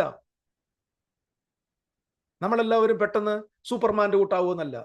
ഇതെല്ലാം പോയിട്ട് സ്വർഗീയമായൊരു വസ്ത്രം കെട്ടി ഇതെല്ലാം താഴെ പോവും, തുണിയെല്ലാം താഴെ ഊരിപ്പോവും, പിന്നെ നമ്മുടെ ശരീരമെല്ലാം കൂടെ തേജസ്കരിക്കപ്പെട്ട് അങ്ങനൊന്നും അല്ല എഴുതിയേക്കുന്നത്. കണ്ണിമിക്കുന്നതിൽ വി വിൽ ബി അലാസോ. It is not metamorphosis. Metamorphose എന്ന് പറഞ്ഞാൽ രൂപാന്തരപ്പെട്ടു എന്ന് പറയാം. ഇറ്റ്സ് നോട്ട് രൂപാന്തരപ്പെട്ടു എന്നല്ല, ഒരു സബ്സ്റ്റൻസ് മറ്റൊന്നായിട്ട് എക്സ്ചേഞ്ച്. നോ. ഒരു എന്താണോ നിലവിലായിരുന്ന സിസ്റ്റത്തിനെ സ്റ്റോപ്പ് ചെയ്തിട്ട് ആ സ്ഥാനത്തേക്ക് മറ്റൊന്ന് കടന്നു വരിക. ദ്രവത്വം വാണ സ്ഥലത്ത് അദ്രവത്വം വാഴാൻ തുടങ്ങി. മരണം വാണ സ്ഥലത്ത് നീതി വാഴാൻ തുടങ്ങി, നിത്യജീവൻ വാഴാൻ തുടങ്ങി. പാപമാണ് ഇടത്ത് നീതി വാഴാൻ തുടങ്ങി. അപ്പൊ ഒന്നിനെ സ്റ്റോപ്പ് വരുത്തി മറ്റൊന്ന് ആരംഭിക്കും. That is അലാസോ. കണ്ണിമിക്കുന്നിടെ നാം രൂപാന്തരപ്പെടും. ഇപ്പൊ ഇവിടെ എന്ത് ഈ പറഞ്ഞു? Is talking about the old covenant and new covenant. മനസ്സിലായോ Shaji pastor, Shaji Mathew? 1 Corinthians chapter 15. I read it. താങ്കൾ പറഞ്ഞു വായിക്കാൻ, ഞാൻ വായിച്ചുകൊണ്ടിരിക്കുക. ഇങ്ങനെ തന്നെയാണോ നിങ്ങൾ വായിക്കുന്നത്? അല്ലല്ലോ. ശ്രദ്ധിച്ചാക്കുക. ഇനി നോക്കിയേ, മരണം നീങ്ങിപ്പോയി ജയം വന്നിരിക്കുന്നു എന്ന വചനം പറഞ്ഞു. ദ്രവത്വം എന്ന് പറഞ്ഞാൽ it is talking about old covenant, new covenant. When Christ comes, already came in AD 70. കാരണം കാഹളധ്വനി പെരുന്നാൾ is not the പെരുന്നാൾ, it is not the festival of the church. It's the festival of the old covenant people. That means കാഹളധ്വനി എന്ന് പറയുന്നത് it is not a New Testament expectation. കാഹളധ്വനി old covenant സെയിൻസിന്റെ expectation. വിശദീകരിക്കാം നമുക്ക് ഓരോന്നോരോന്നായിട്ട്. എന്തായാലും ഈ ചാനൽ കർത്താവ് നമുക്ക് ആരോഗ്യവും ബലവും തരുന്നതിനനുസരിച്ച് എല്ലാ ഉപദേശങ്ങളും കൃത്യമായ നിലയിൽ ഇതിൽ അവതരിക്കപ്പെടും. ഇത് 5 മിനിറ്റ് കൊണ്ട് നിങ്ങൾക്ക് കേൾക്കാൻ പറ്റാത്തവർ കാണും. അങ്ങനെയുള്ളവരെ ഉദ്ദേശിച്ചല്ല. പ്ലീസ്, വചനം പഠിക്കാൻ ആഗ്രഹിക്കുന്നവർ ഇത് കേൾക്കുക, സിസ്റ്റമാറ്റിക് ആയിട്ട് കേൾക്കുക. നോക്കിയേ, എന്നിട്ട് പറയാ, ആ വചനം നിവർത്തി ഏതാ? മരണം നീങ്ങിപ്പോയി ജയം വന്നിരിക്കുന്നു എന്ന വചനം നിവർത്തിയാകും. എപ്പോഴാണ്? Old covenant. മൂടുപടം നീങ്ങിപ്പോകുമ്പോൾ. എപ്പോഴാണ് മൂടുപടം നീങ്ങിപ്പോയത്? AD 70. ഓക്കെ. എന്നിട്ട് പറയാണ്, ഹേ മരണമേ നിന്റെ ജയം എവിടെ? ഹേ മരണമേ നിന്റെ വിഷമുള്ളവിടെ? മരണത്തിന്റെ വിഷമുള്ള പാപം, പാപത്തിന്റെ ശക്തിയോ ന്യായ പ്രമാണം. ഇതെവിടുന്ന ഈ വാക്യം എടുത്തത്? ഈ വാക്യം എടുത്തത് എവിടുന്നാണ്? ഹോശേയ പ്രവചനം 13-ാം അധ്യായത്തിന്റെ 14-ാം വാക്യം. അതിൽ നിന്ന് മരണത്തിൽ നിന്നവനെ ആര്? മരണമേ നിന്റെ ബാധകൾ എവിടെ? പാതാളമേ നിന്റെ സംഹാരം എവിടെ? ഹേ മരണമേ നിന്റെ ജയം എവിടെ? ഹേ പാതാളമേ നിന്റെ വിഷം, ഹേ മരണമേ നിന്റെ വിഷമുള്ളവിടെ? Listen to me, people of God. Paul is quoting these words from Hosea chapter 13 verse 14 and 15. Hosea പ്രവാചകന്റെ പ്രമേയം എന്താണ്? നഷ്ടപ്പെട്ടു പോയ ഇസ്രായേൽ ജനം, ബാലിനെ ആരാധിക്കാൻ പോയി മരിച്ചുപോയ എഫ്രയീം, അവൻ ബുദ്ധിയില്ലാത്ത മകനാ, ഞാൻ അവനെ സന്ദർശിക്കും, ഞാൻ അവനെ മടക്കിക്കൊണ്ടുവരും, അവന്റെ മരണത്തെ ഞാൻ ജീവനാക്കി മാറ്റും. ഹേ മരണമേ നിന്റെ ജയം എവിടെ? ഹേ പാതാളമേ നിന്റെ വിഷമുള്ളവിടെ എന്ന് ദൈവം ചോദിച്ച ഒരു ദിവസം അടിമത്തത്തിൽ പോയ, മരിച്ചുപോയ എഫ്രയീമിനെ ഉയർപ്പിലേക്ക് കൊണ്ടുവരുമെന്നുള്ള പ്രത്യാശ ദൈവം കൊടുക്കുന്നു. ആ വചനമെടുത്ത് അപ്പോസ്തലൻ 1 കൊരിന്ത്യ ലേഖനം 15 കോട്ട് ചെയ്യുമ്പോൾ നിശ്ചയമായിട്ടും ഹോശേയ പ്രവാചകൻ എന്താണോ പറഞ്ഞത് അതിന്റെ കോണ്ടെക്സ്റ്റിൽ നമ്മൾ കൊരിന്ത്യ ലേഖനം 15 വായിക്കണം. ഇവിടെ മരണത്തിന് ഹേതുവായത് എന്താ? ന്യായപ്രമാണം. എന്തുകൊണ്ട് അവിടെ എഴുതിയിരിക്കുന്നത്? ന്യായപ്രമാണം ശ്രദ്ധിക്കൂ, ചർച്ച ശ്രദ്ധിക്കൂ. 1 Corinthians chapter 15 verse 56. മരണത്തിന്റെ വിഷമുള്ള പാപം. പാപം എന്താ പാപം? 1 John chapter 3 verse 4. ന്യായപ്രമാണത്തിന്റെ ലംഘനമാണ് പാപം. പാപം എന്നാൽ ന്യായപ്രമാണത്തെ ലംഘിക്കുന്നു. ന്യായപ്രമാണം ഇല്ലാത്ത ഇടത്ത് പാപത്തെ കണക്കിടുന്നില്ല. പാപം എന്നത് ന്യായപ്രമാണത്തിന്റെ ലംഘനമാണ്. അപ്പൊ മരണത്തിന്റെ വിഷമുള്ള പാപം. പാപത്തിന്റെ ശക്തിയോ ജഡം എന്നല്ല, ന്യായപ്രമാണം. ഇപ്പൊ എന്തുണ്ടെങ്കിൽ ഇവിടെ മരണമുണ്ട്, പാപമുണ്ട്, ന്യായപ്രമാണം. ഇവര് 3 പേരും ട്രിപ്ലെറ്റ്സാ, ട്വിൻസിന് പോലെ 3 പേരോട് ഒരുമിച്ച് ജനിച്ചതാ. മരണം, പാപമുള്ളിടത്ത് പാപത്തിന്റെ വിഷമുള്ള, മരണത്തിന്റെ വിഷമുള്ള പാപം. പാപത്തിന്റെ ശക്തി ന്യായപ്രമാണം. ഇതിലേതെങ്കിലും ഒരു കണ്ണി പൊട്ടിയാൽ ഈ 3 എണ്ണം തോറ്റു.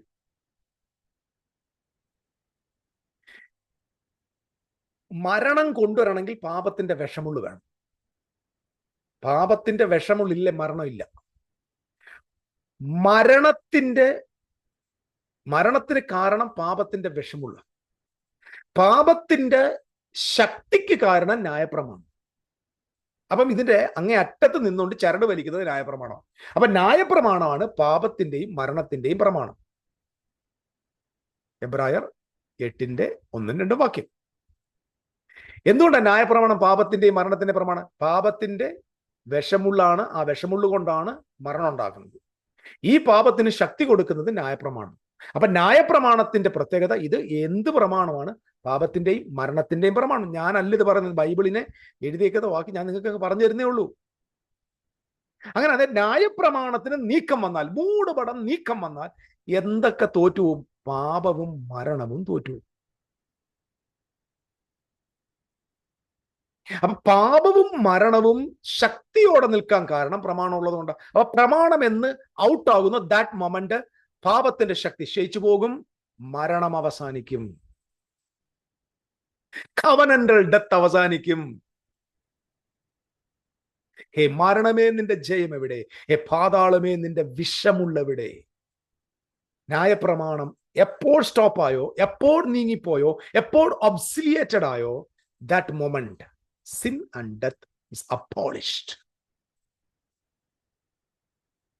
പാപത്തെ, മരണത്തെ വിഴുങ്ങി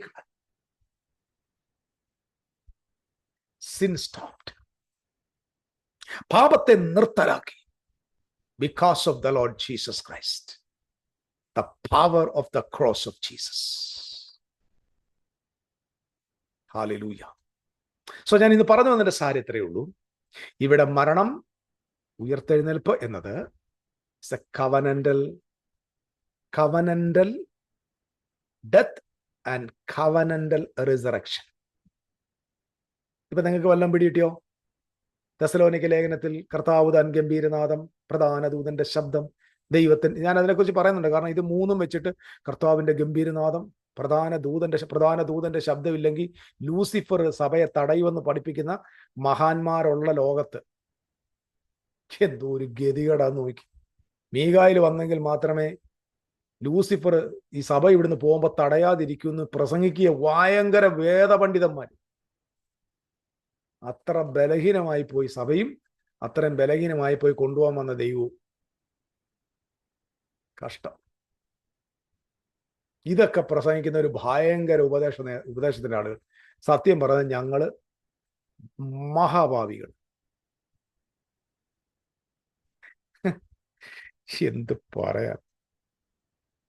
അപ്പൊ പാപത്തിന്റെ വിഷമുള്ള, മരണത്തിന്റെ വിഷമുള്ള പാപത്തിന്റെ ശക്തി ന്യായപ്രമാണം. അടുത്ത വാക്യം, നമ്മുടെ കർത്താവായ യേശു ക്രിസ്തു മുഖാന്തരം നമുക്ക് ജയം നൽകുന്ന ദൈവത്തിന് സ്തോത്രം. ഞാൻ ആ ഭാഗം വിടുക. അപ്പൊ എന്തോ ഈ മരണം ഞാൻ പറഞ്ഞു വന്നത്, AD 70 ആണോ ഉയർപ്പ്? അല്ല സാർ, AD 70 ഉയർപ്പ് ആർക്കാണ് ഇവിടെ പറഞ്ഞിട്ട് ഞാൻ ചേട്ടായുടെ ആൻസറിന് മറുപടി പറഞ്ഞ് നിർത്താൻ പോകും. ദാനിയേലിന്റെ പ്രവചനം 12-ാം അധ്യായം. ഇത് എല്ലാ ശ്മശാനത്തിലും ഉയർന്നു കേൾക്കുന്ന ഉദ്ദേശിമാര് പറയുന്ന, നമ്മളിപ്പോൾ അവസാനമായി നമ്മുടെ പ്രിയപ്പെട്ടവന്റെ മരണത്തിന്റെ സമാപന സമയത്തേക്ക് വന്നിരിക്കുന്നു. ആരെങ്കിലും ഒരു ദൈവദാസൻ ദാനിയേലിന്റെ പ്രവചനം 12-ാം അധ്യായത്തിന്റെ സമാപന വാക്യങ്ങളിൽ വായിക്കാവുന്നതാണ്. നീയോ അവസാനം വരുവോളം പൊയ്ക്കൊള്ളുക. നീ വിശ്രമിച്ച് കാലാവസാനത്തിങ്കൽ നിന്റെ ഓഹരി പ്രാപിപ്പാൻ എഴുന്നേറ്റ് വരും. അപ്പോ നീയോ അവസാനം വരുവോളം. എന്തിന്റെ അവസാനം വരുവോളം? കാലത്തിന്റെ അവസാനം വരുവോളം. അതാണ് അവസാനം. ലോകത്തിന്റെ അവസാനം എന്നല്ല, കാലാവസാനം എന്നാ. കാലാവസാനം വരുവോളം എന്ത് ചെയ്യണം? പൊയ്ക്കൊള്ളുക. പോയി വിശ്രമിച്ചു. നീ വിശ്രമിച്ചോ, പോയി കിടന്ന് ഉറങ്ങ്. കാലാവസാനത്തിങ്കൽ, ലോകാവസാനത്തിങ്കൽ. ഏത് കാലം? ന്യായപ്രമാണത്തിന്റെ കാലം അവസാനിക്കുന്നതിന്റെ അന്ന്, ആ കാലത്തിങ്കൽ, അവസാനത്തിങ്കൽ നിന്റെ ഓഹരി പ്രാപിപ്പാൻ എഴുന്നേറ്റ് വരും. ഇത് ആരോട് പറയുക? ദാനിയേലിനോട്. എന്തോ ഇന്ന് ക്രിസ്തീയ ലോകത്ത് മരിച്ചു പോകുന്ന എല്ലാ ചേട്ടന്മാർക്കും ചത്ത് മരിച്ച പെട്ടിക്കാത്തിരിക്കോ കിട്ടുന്ന അവസാനത്തെ വാക്യോ, നീയോ തോമസേ പൊയ്ക്കൊള്ളുക, കാലാവസാനത്തിങ്കിൽ നിന്റെ ഓഹരി പ്രാപിപ്പാൻ എഴുന്നേറ്റ് വരും. നീയോ ചിന്നമ്മേ പൊയ്ക്കൊള്ളുക, കാലാവസാനത്തിങ്കിൽ നിന്റെ ഓഹരി പ്രാപിപ്പാൻ എഴുന്നേറ്റ് വരും. ഇങ്ങനെ നീട്ടിയും കുറുക്കിയും ചൊല്ലുന്ന ഉപദേശിയും പാസ്റ്ററും ഒരു ദിവസമെങ്കിലും പോയിരുന്ന് കാലാവസാനം എന്ന് ഒന്ന് മനസ്സിലാക്കിയിരുന്നെങ്കിൽ ജീവിതകാലത്ത് ഒരിക്കലും ഇത് അവിടെ നിന്ന് പറയുകയില്ലായിരുന്നു. ബാറയ്ക്കുമോർ കുറിയേലായിസോ.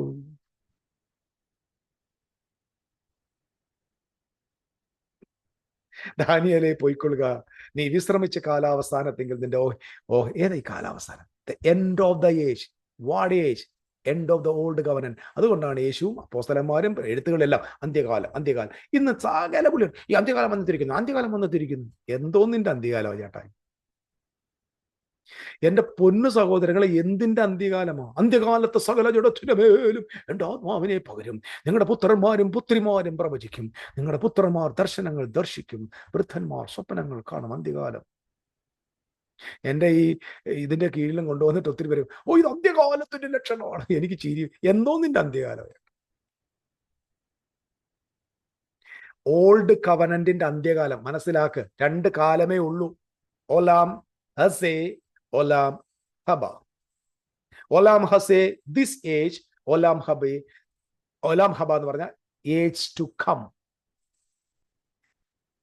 ജൂയിഷ് ബൈബിൾ നോക്ക, കംപ്ലീറ്റ് ജൂയിഷ് ബൈബിൾ, CJB എന്ന് പറയും. ഓലാം ഹസേ ആൻഡ് ഓലാം ഹബ. This age to come. ഈ ലോകം, വരുവാന ലോകം. ഇപ്പോഴുള്ളത്, വരുവാനുള്ളത്. 2 ഉള്ളൂ. നമ്മളാ അന്ത്യകാലം, കഷ്ടകാലം, അനുഗ്രഹീതകാലം, വിടുതലിന്റെ കാലം, ഇങ്ങനെ കുറെ കാലങ്ങൾ പറയുന്നുണ്ടില്ലേ? 2 കാലമേ ഉള്ളൂ ബൈബിളിൽ. ഒന്ന് age of the Moses and age of Christ. Age of the മോസസിനാണ് അന്ത്യം. ഏജ് ഓഫ് ക്രൈസ്റ്റിന് അന്ത്യമില്ല. അവന്റെ കാലത്തിന് അവസാനം ഇല്ല. അവന്റെ രാജ്യത്തിന് അവസാനമില്ല. അപ്പൊ എപ്പോഴാണ് ഉയർപ്പ്? കാലം അവസാനം. എപ്പോഴാണ് കാലാവസാനത്തിന്റെ പ്രധാനിയിൽ 12:1?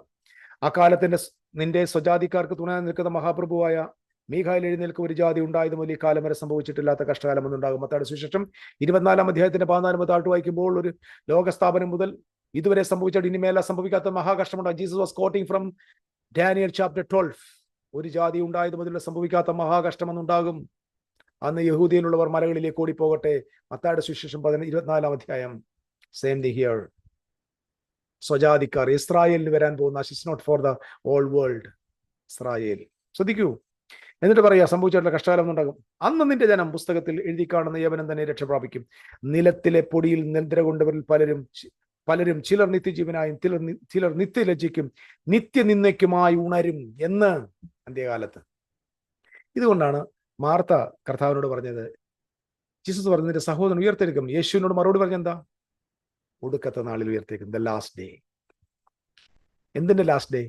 The last day of old covenant.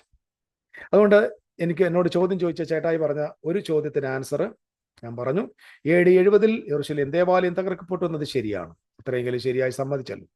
അതിനു മുമ്പ് ദൈവസഭ സ്ഥാപിക്കപ്പെട്ടു. താങ്കൾ പറഞ്ഞ എഫേസ്യർ 2:1 യേശുക്രിസ്തുവിന്റെ മരണം, അടക്കം, ഉയർത്തെഴുന്നേൽപ്പ്, സ്വർഗ്ഗാരോഹണം, പരിശുദ്ധാത്മാവനാഗമനം ഇതോടുകൂടെ നടന്നു. ശരിയാ, അത് ശരിയാ. കാരണം എന്തെന്നറിയാമോ? അവിടെ ഉയർപ്പ് നടന്നു.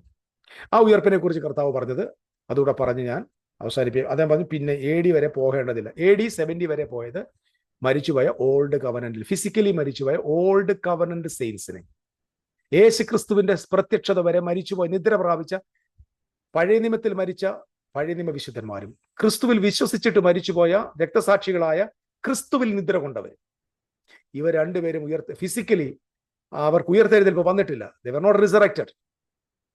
They died. എന്തിനാ അവരെ റിസറക്ട് ചെയ്യുന്നത്? നിത്യജീവൻ പ്രാപിപ്പാൻ. നിത്യജീവൻ എപ്പോൾ കിട്ടും? കർത്താവിന്റെ വരവിങ്കിലേ കിട്ടത്തുള്ളൂ. ആ മരിച്ചുപോയ, ഫിസിക്കലി മരിച്ചുപോയവർക്ക് അതുകൊണ്ടാണ് യേശു ക്രിസ്തു പറഞ്ഞത്, എന്നിൽ വിശ്വസിക്കുന്നവൻ മരിച്ചാലും ജീവിക്കും. ജീവിച്ചിരുന്നതിൽ വിശ്വസിക്കുന്ന ഒരു നാളും മരിക്കത്തില്ല. ഇത് രണ്ട് മരണത്തെക്കുറിച്ച്, ഒന്ന് ഫിസിക്കൽ ഡെത്ത്, ഒന്ന് സ്പിരിച്വൽ സെപ്പറേഷൻ. അതായത് യേശു പറഞ്ഞത്, എന്നിൽ വിശ്വസിക്കുന്നവൻ ഫിസിക്കലി മരിച്ചാലും അവൻ വീണ്ടും ജീവിക്കും, ഞാൻ അവനെ ഉയർപ്പിക്കും. അടുത്ത വാക്ക്, ജീവിച്ചിരുന്ന് എന്നിൽ വിശ്വസിക്കുന്നവൻ ഒരു നാളും മരിക്കത്തില്ല. എന്നാൽ ഞാൻ ഇപ്പോൾ ജീവിച്ചിരുന്നിട്ട് യേശുവിൽ വിശ്വസിക്കുന്നവരാണ്, he will never die spiritually. Okay.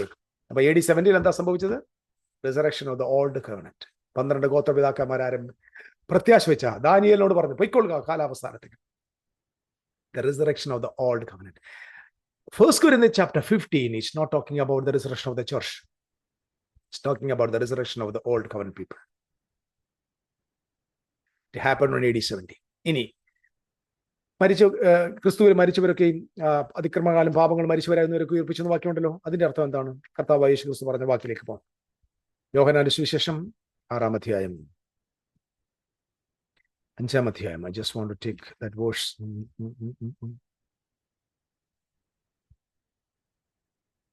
Amen, Lord Jesus. ഇവിടെ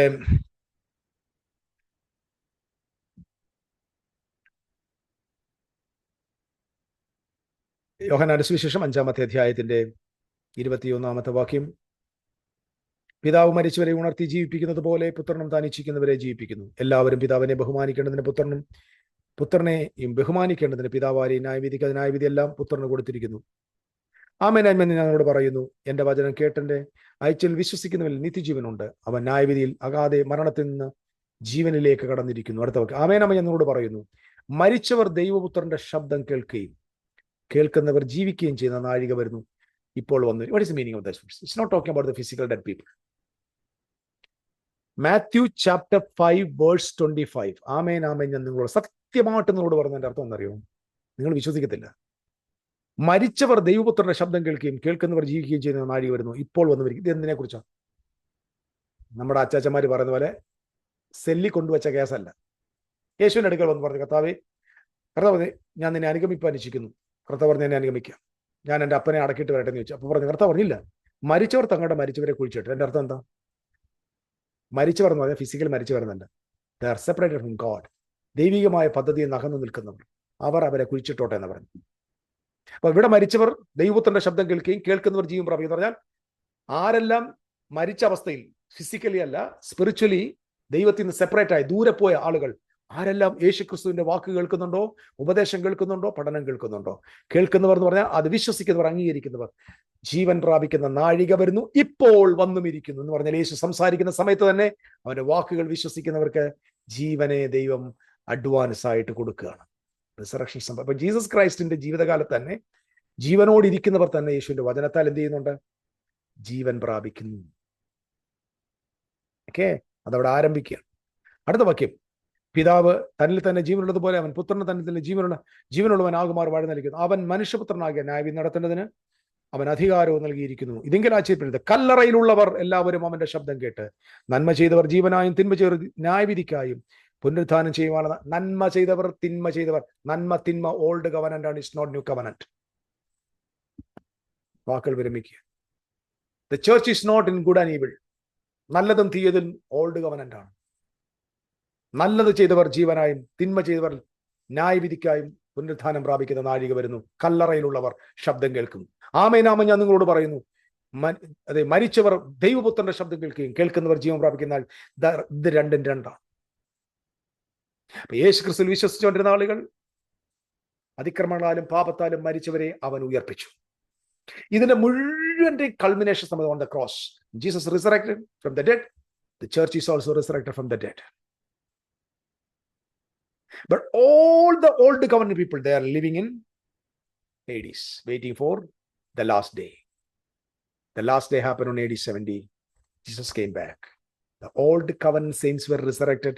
They were added to the kingdom, the spiritual kingdom.